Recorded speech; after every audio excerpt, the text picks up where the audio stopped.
Yasodhananana Braja Janaranjana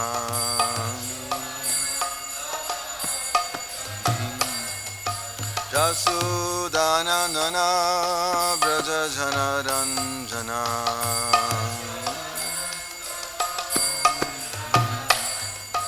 Jamunatira Vanachari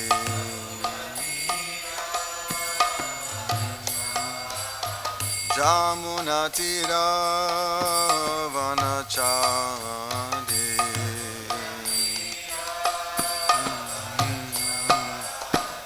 Jai Radha Madhava Kunja Vihari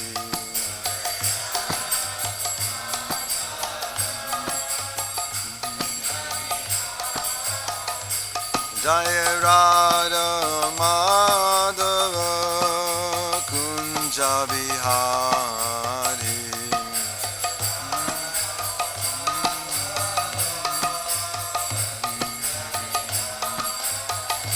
Jai Radha Madhava Kunja Vihari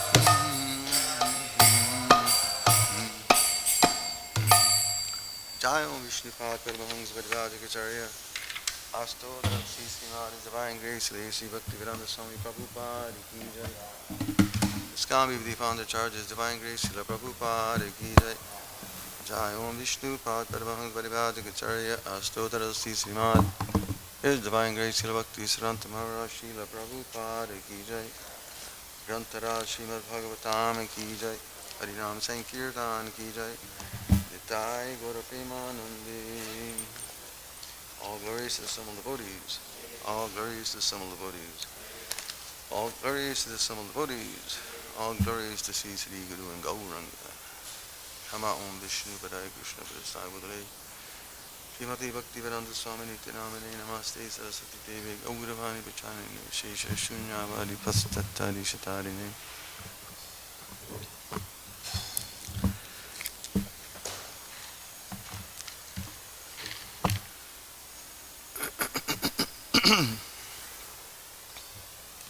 Om Namo Bhagavate Vasudevaya Om Namo Bhagavate Vasudevaya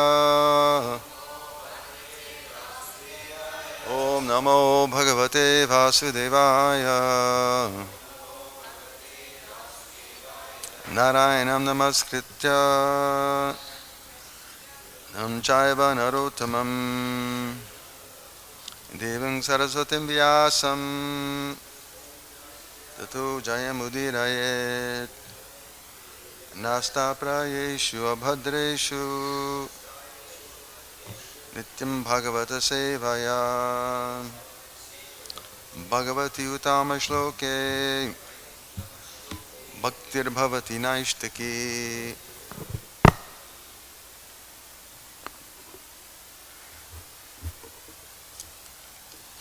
Hare Krishna.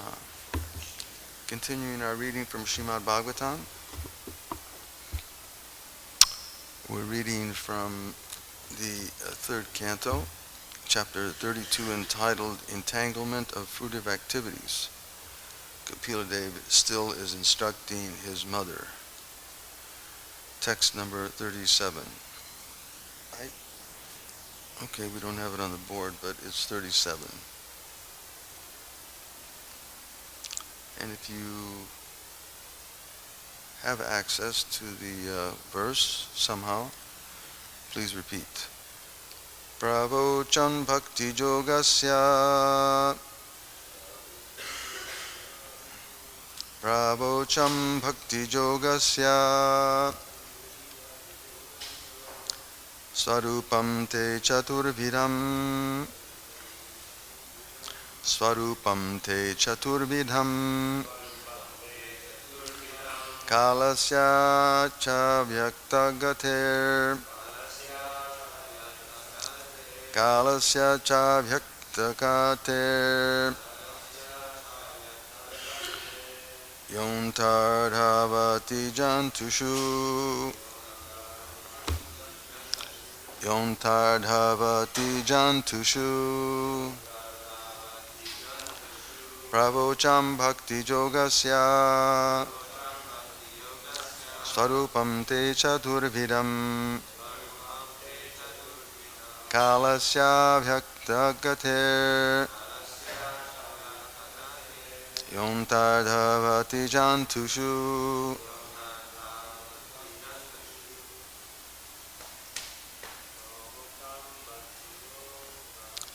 prāvocaṁ bhakti-yogasya svarūpaṁ te catur-vidham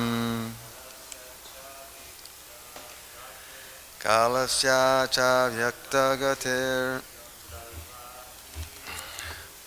ntardhāvati jantuṣu prāvocaṁ bhakti-yogasya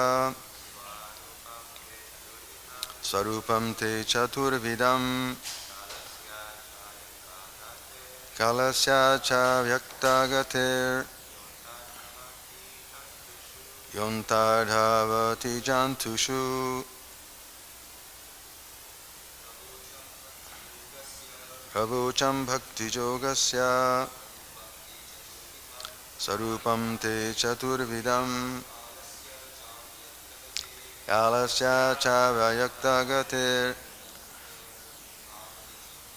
ntardhāvati jantuṣu. Ladies. Prāvocaṁ bhakti-yogasya svarūpaṁ te catur-vidham kālasya cāvyakta-gater ntardhāvati jantuṣu prāvocaṁ. Explained. Bhakti-yogasya of devotional service. Svarūpaṁ, the identity.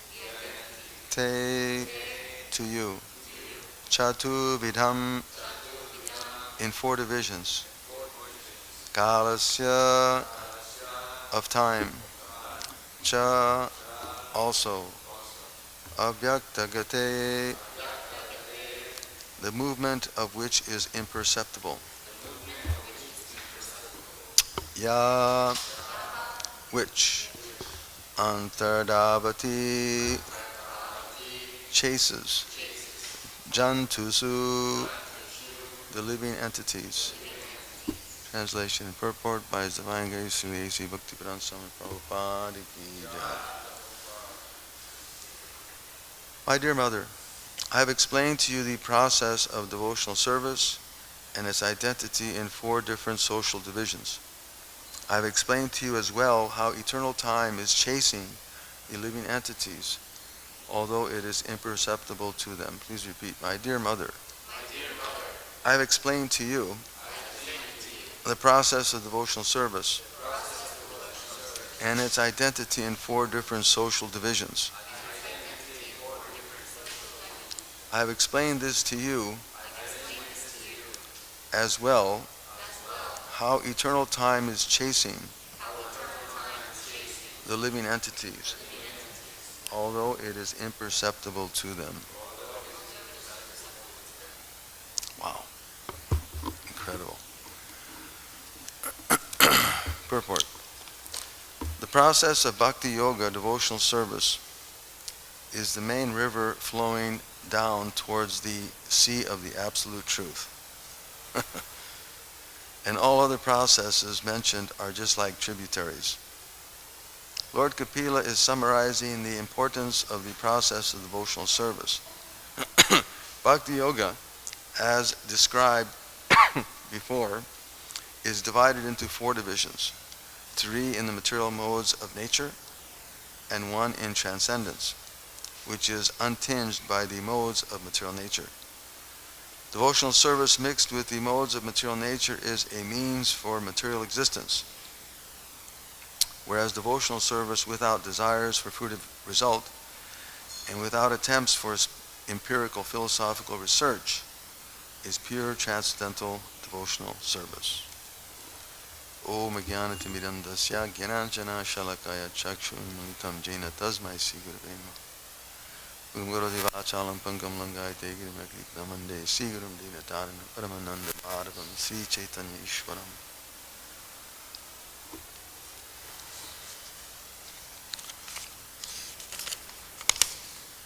So, just before we get started, I wanted to give a shout out to our newest initiated members here in the ISKCON community.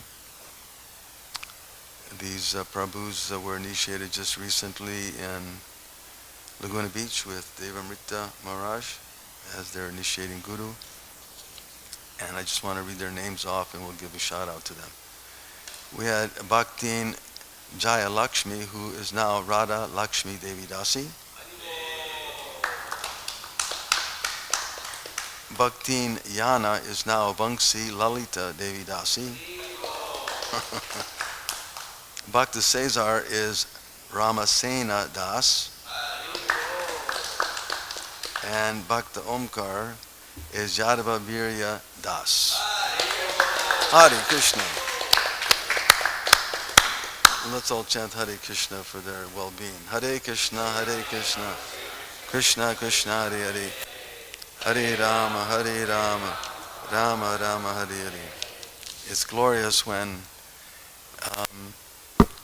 a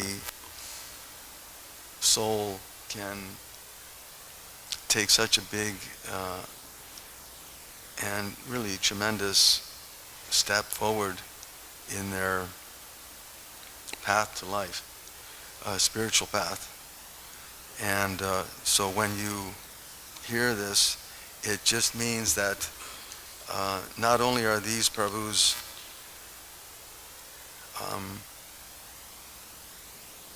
given a great opportunity, but as we were reading earlier in one of the previous purports, that when Krishna instructs his devotees, that instruction is also shared with so many others. So you can imagine the benefit of so many other conditioned souls who will get the opportunity to have their association and to be able to hear the transcendental words of the Lord. So it's very glorious when someone can step forward to do this. This is a very interesting verse. I was thinking that when I was reading this, in the translation, Prabhupada points out, I've explained to you as well how eternal time is chasing living entities, although it is imperceptible to them. It reminded me of the story of Durvas Muni, who was being chased by the chakra of Lord Vishnu. He had offended Maharaj Ambarish, and because of that offense, he traveled all over the universe in so many different places to try and become relieved. He went to the demigods, Lord Shiva, Lord Brahma, and even Lord Vishnu himself, who instructed him, no, you have to do something else. And in this way he was relieved. But what is that something else that he needed to do?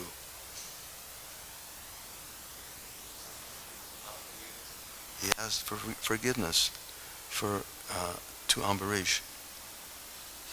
And which is instructive because he took shelter of devotional service. To serve the devotees and to serve the devotees of Lord Vishnu, of course, is devotional service. So Prabhupada points this out again here in the purport, how devotional service is actually the culmination of so many other things that may act as tributaries. It's a very interesting purport. Prabhupada points out here, the process of bhakti-yoga devotional service is the main river flow towards the sea of the absolute truth. And just like Durvas Muni, he had to take shelter. Although he was a very accomplished yogi, there's no question. He was very accomplished in his ability to travel even to Vaikuntha, the higher planets, and he's glorified for his prowess, certainly, and his power. But it was all secondary. It was all secondary until he was able to get the mercy of the process of devotional service. It was simply a tributary. It's very interesting. You can go sometimes also, even here on planet Earth, you can go to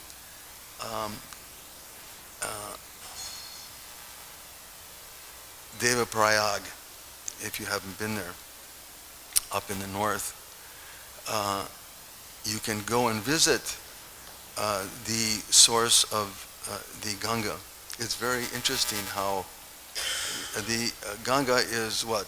The Bhagirati and Alakananda who merge and there in Devaprayag, it continues to Rishikesh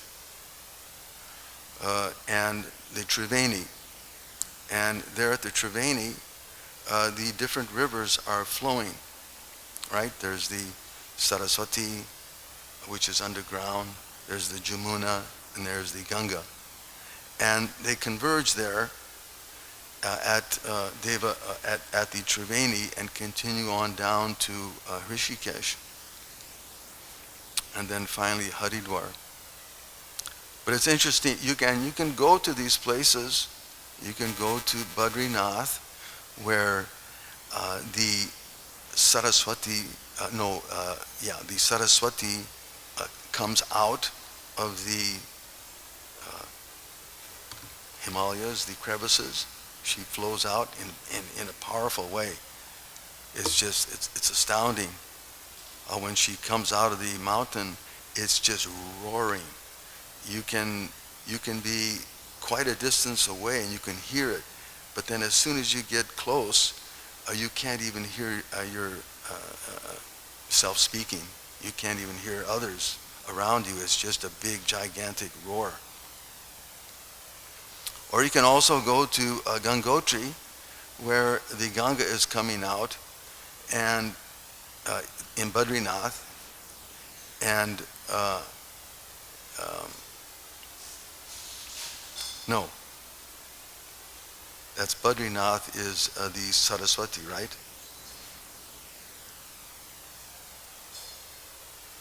Badrinath is the, I'm thinking of something else.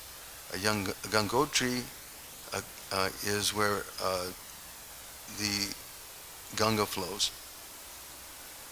And then you can go to Badrinath where the Saraswati flows. And then you can go to where the Jamunotri, where the Jamuna flows. And all of these rivers, they're powerful. And the analogy Srila Prabhupada gives here is so perfect that the different processes, karma, jnana, and yoga, are very powerful processes. There's no question. One can become very, very accomplished in the practice of karma yoga. Yanti deva brata devan pritiyanti bridir brata. You can worship the demigods and go to their higher abodes by karmic activity. Or you can engage in the process of jnana, or you can even practice different mystic yogas.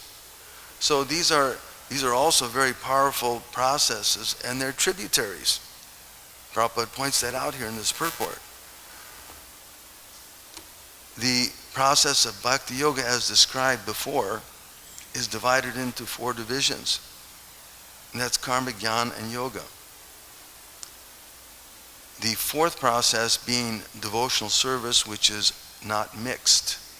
The other processes are devotional service mixed with the modes of material nature. Right? Ignorance, passion, and goodness. So you can engage in the mode of ignorance by engaging in all sorts of karmic activities, or you can engage in passion and engage in all sorts of karmic activities, or you can practice the mode of goodness and engage in yogic processes, but they're not enough in themselves to achieve what is the actual goal. The actual goal is to engage in pure devotional service. Anyabhilasita shunyam jnana karmadena avritam. Anukulyena shilanam bhaktir uttama. Uttama bhakti means to be free from karma, jnana, and yoga. Because they're only tributaries.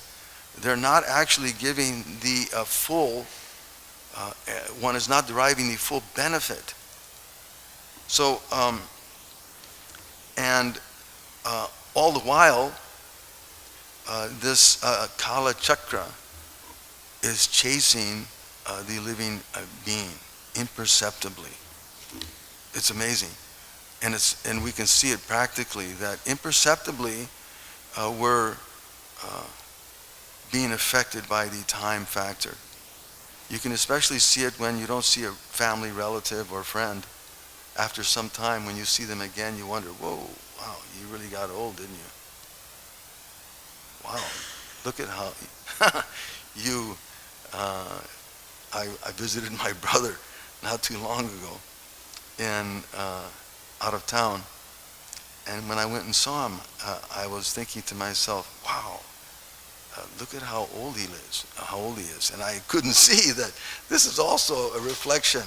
If I look in a mirror, I can see, whoa, this is quite old. What happened? So imperceptibly, it's a sneaking up on the living being and chasing him. Just as Durvas Muni was trying to run here and there, trying to get away from everything, but ultimately he was caught. So the living beings in the material world, they can engage in karma, yoga, jnana.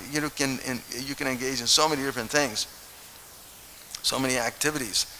Austerities, penances, charities, cultivation of this and that. But until one comes to the process of devotional service, it's a gigantic waste of time. And Chanakya Pandit explains that also. He says, Anyushakshana ekopi, na labhaya svarna kotibi, that the greatest loss is to use time, is to spend that time uselessly. It's the greatest loss. We can do so many things in this world and become very successful, but if you use that time, that little bit of time that you have uselessly, it is the greatest loss. You can't reclaim it in any way, no matter what you do, whatever austerities or whatever penances or this or that, you can't get back one moment. And imperceptibly, that time factor is eating away. Right? When you ask someone, oh, how old are you? Well, I'm 70. Well, you're 70 years dead. Actually, in reality, you're 70 years dead. Very shortly, it'll be finished. And then what? So, it's a great loss to not use one's time properly, and that means to be engaged in the process of devotional service and not wasting one's life. Bhakti-Vinod also, he sings a very beautiful song where he says, Hari Hari Vipale Janama Goinainu Manushya Janama Paya Radha Krishna Na Janiya Janiya Shuniya Vishakainu. He explains that, O Lord Hari, I've wasted my life, although I've taken this rare human birth. I've not, like a miser, I've not engaged in the service of Radha and Krishna. and thus knowingly I've taken a poison. It's so unfortunate, but it's a reality that we're not seeing how the time factor is taking everything away. And if one is not utilizing that time properly, it's chasing us all the while. And imperceptibly, it's getting closer and closer. That unless one engages in the process of bhakti, all of these other activities, these austerities, these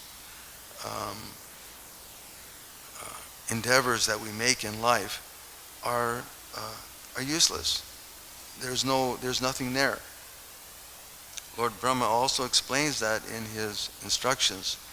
Shreya shritim bhaktim utasya bebibo klishyantiye kevala bodha labdhaye.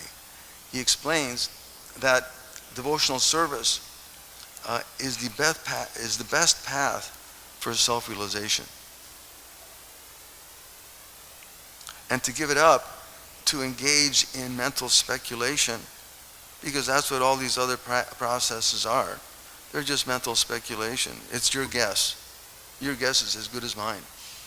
Oh, well, maybe I'll just try this or try that. It's just a guess. It's mental speculation. But Bhakti-yoga is quite the opposite.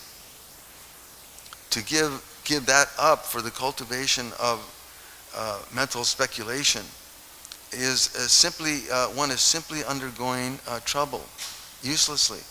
It's just like if you have an empty husk of wheat, and you you beat it to try and get the grain out of it. There's nothing there, and your only gain is your trouble. Is the trouble that you've gone through to get there. So similarly, people are engaged in so many activities, and they're trying to somehow or other get a little bit of grain out of this work, out of this life. Oh, maybe I can do this thing or that thing, or this friendship or that. All these things, they're just speculation. And the only benefit is the trouble that you're having to put into it.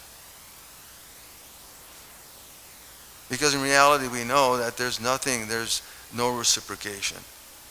In reality, there's no return.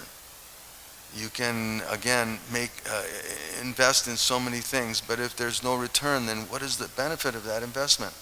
It's a waste of time. Even people who engage in business, they're very careful about making investments, isn't it? They have to be very careful. Otherwise, you can speculate and get into some market, and before you know it, everything is finished. It's all gone. What was the benefit of all of that hard work? That, what do they call it? Y2K, what is it? 42K or 401K? Y2K. I remember that too. Remember that? Y2K? That was quite an experience, Y2K. 401K. You can make so many investments, but if it's not done correctly, everything is lost. And your only benefit is the trouble that you've gone through. And Krishna explains that also in Bhagavad Gita. Klesho dikatarasteisham avyakta-gateḥ what is that? Avyakta-gater avyakta-sukha-chetasam. That these other processes outside of bhakti, they're just simply troublesome.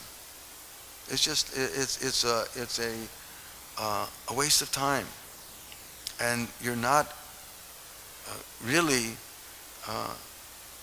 achieving what you wanted. So the solution is devotional service, engaging in pure bhakti. And that means gradually,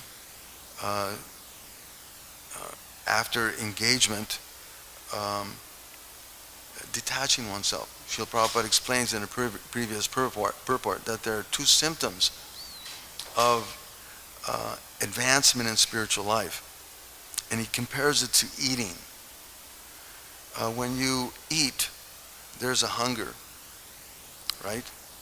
And as you eat more and more, finally you get to a point where there's no interest in eating.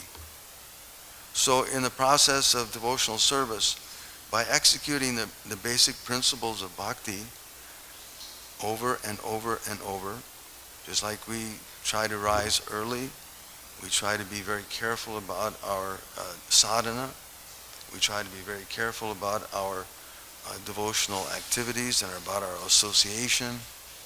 We do these things repeatedly.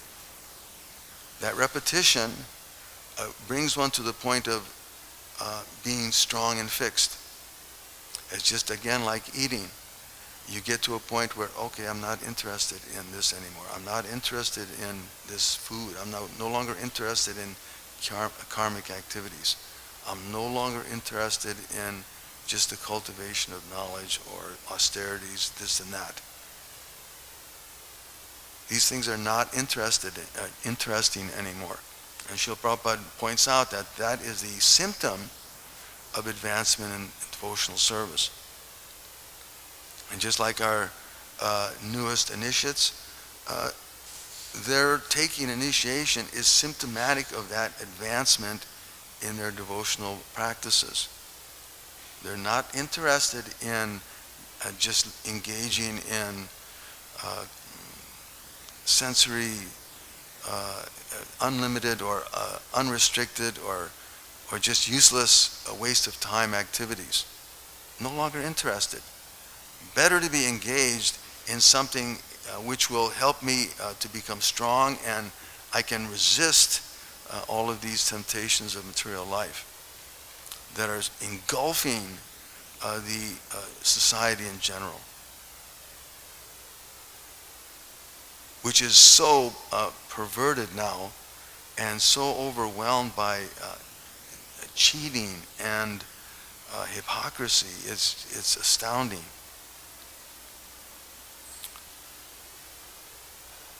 And it really, and for the most part, it's not perceptible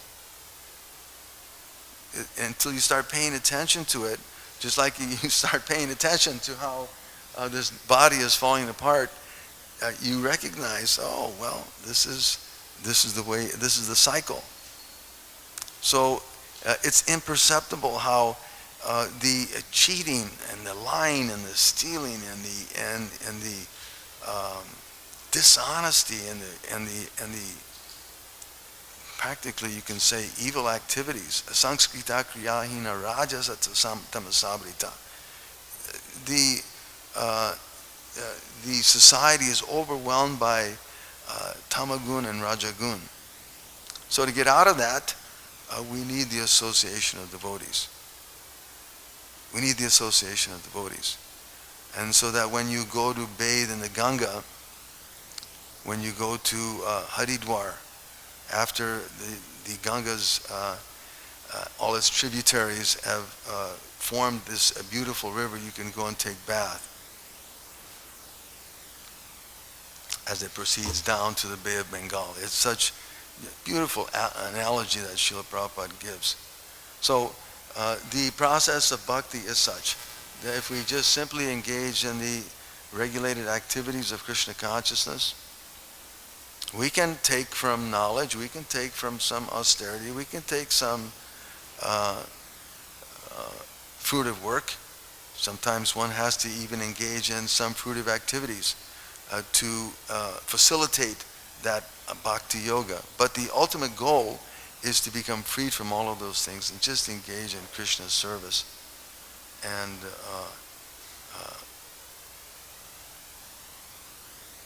be happy. Hare Krishna. Any questions or comments? Yes, Prabhu.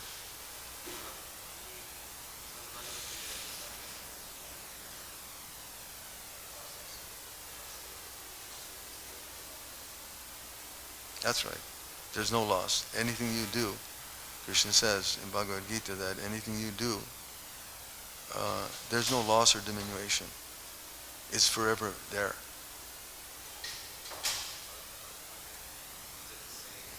If it's mixed devotional service? Even it's mixed. Even it's mixed. Even there may be a tinge of gyan, a tinge of fruitive desire, but that practice purifies one gradually. And the common example is just like if you're in a shower, say, you've just had a long work day and you're pretty nasty.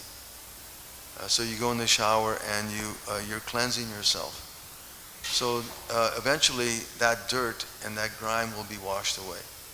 Or sometimes the example is given of the fan. Right? The fan is turning very swiftly. It's in high speed. But if you unplug it, eventually it slows, and then it finally stops. So the process of bhakti is so nice that even it may be mixed initially. And who can say that I came with pure desire?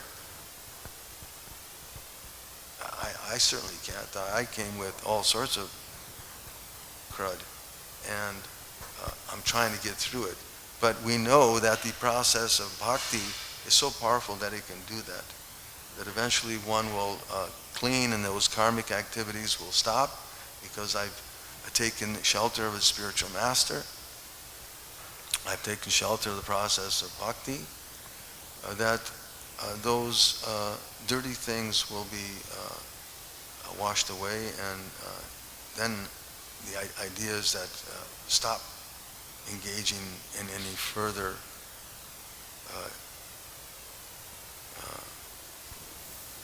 bandhana, karma bandhana. We want to stop doing it.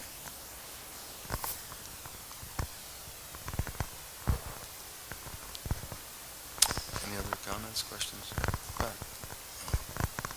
Haribol Prabhu, Hare Krishna. thank you for a wonderful class.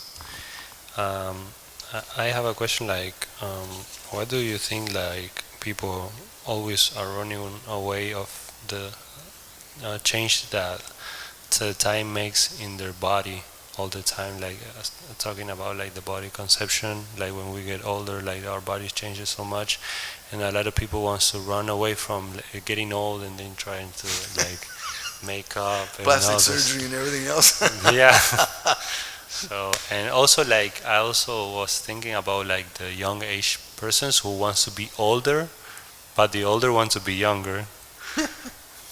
Why do you think like probably is it because like always mankind always want something that they don't have? Yeah. It's we're always lamenting for hankering for something, right? We're hankering for something, and then when I get it, it's not enough. I'm lamenting. When I lose it, hankering, lamenting. The reality is that this body has to run its course, and as devotees, we accept that. And if Krishna wants, this body will last for a certain length of time. It'll allow me to engage in some useful activity, and maybe I can also benefit someone else. But it has to run its course. So we're resigned to that. Okay, I have to accept it. The typical conditioned person is thinking, no, I need to dye my hair because it's changing colors, right? Or I need to go and buy some kind of mixer, special protein thing, or so I can try and survive.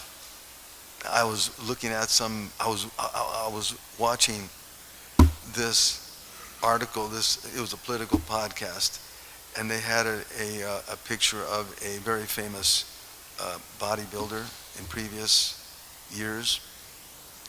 And he had some political statement on his t-shirt. And they showed him exercising, right, the picture. And it looked really sad. It really looked sad. That this fellow who used to be glorified for his physique looked terrible. And now he was advertising some political thing. But he was trying to use the past to make a statement, to try to keep himself relevant. It's unfortunate. But that is the effect of Maya. It covers the living entity so that we imperceptibly, we're not seeing how you don't make it anymore. You're not as beautiful. You're not as famous. You can have all the wealth but you're stupid. There's so many rich people, they're plain stupid. So, as devotees, we try to grow out of that kindergarten stage of life and become mature and understand that this material world is a temporary place. This body has its use. We eat prasadam to maintain it. We do kirtan to keep it strong. We go out on book distribution to exercise our mind so that we can preach. So there's the activities that we engage in as well.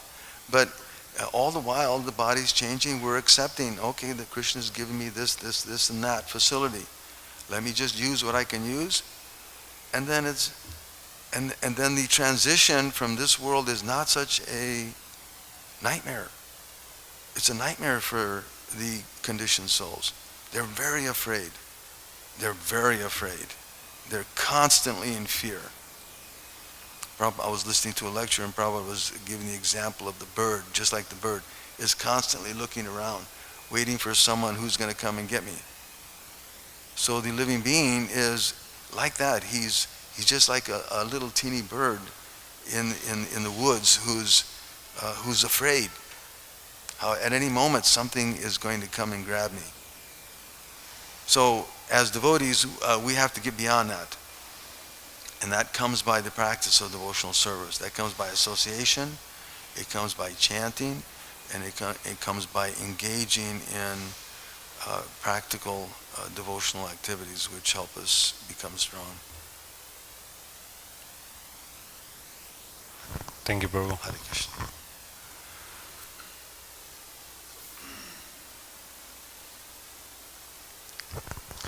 So, it's always mentioned in lectures the execution of devotional service and execution of practical devotional service. So we might think not clearly, like for example, with devotional service, Sravanam, Kirtanam, Vishnu Smaranam, to follow the instruction of the spiritual master and everything. So in one side. And the other side, what is practical devotional service? Because what might be practical for you might be not practical for someone else. Yeah. Not practical for someone else. Of course, yeah. So We're not. What? Maybe can you explain better what is practical devotional service and devotional service? The concept. Well, it's just like eating. When you eat, you know when you're satisfied. There's a shloka in the Bhagavatam that describes how after eating one has a certain satisfaction and you know what level you're at.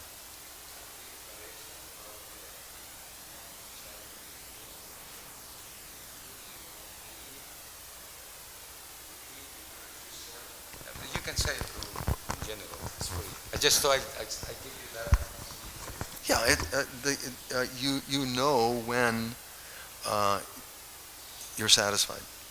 No one has to tell you. You can sense, you can have a good bearing, if you have, a brain anyway, if you have some intelligence, and you haven't, sizzled your consciousness from material life, that you can perceive, okay, well, I can do this much, and I can do that much. Of course, that's also reinforced by the association of devotees and taking instruction from the spiritual master, Guru, Sadhu, and Shastra. There has to be some reference point that you have to start from. We can't just say, well, I can only chant 3 rounds. I can only follow 2 principles. I can't get up in the morning, but I can get up by prasadam, by breakfast, and then I can do something. No, there has to be some minimum, there has to be some standard that comes by the association of devotees and the spiritual masters. Certain rules and regulations have to be there. But then as you progress, adosha datata sadhu sangha tabhajana kriya. Then you'll understand, oh, okay, my kriya, my activities, I can go this farther and farther. Tatonartha nivritti syat. When you engage in those activities, gradually you'll become stronger and detached and fixed. Tatonishta ruchishtata. Then you'll start getting a little taste. Oh, wow, this chanting and this service is nice. This association is nice. So it takes a bit of intelligence for sure, and discrimination. So that's why we take the association of sadhu and guru and shastra, so that we can reinforce or better understand what we need. And if you're sincere, you'll follow it. If you're sincere, you'll listen to it. If you're not sincere, then what can be done? We have to be honest. That make sense? I think Satchitanoi had a question. In the question that Narottama Acharya was mentioning, what is practical devotional service, it came to mind a recollection of some Prabhupada's instruction to some of his disciples sometimes. So in my understanding was that practical devotional service becomes, in the beginning, when the devotee is bewildered or confused, thinking that this is good for me. It was not the case, because, for example, that Mother Gaudiya one time, she requested in a letter that she wanted to paint, and Prabhupada wrote, that's nice that you want to do this, but at this particular time I want you to go and distribute books. Yeah. And that was practical at the time. Then other times, we heard many times when devotees or sannyasis, even sannyasis, they were requesting that they want to come to the West and preach. I don't want to be in India. I would like to be preaching Prabhupada there, doing like, and they thought that was practical, but actually Prabhupada said, no, I need you here. Yeah. So he's the ultimate, person who decides what's practical. Yeah, it's just like if you go hiking, and you go up and say you go to Badrinath, and you have an aspiration that, I think I'm really gonna go way up there, and I'm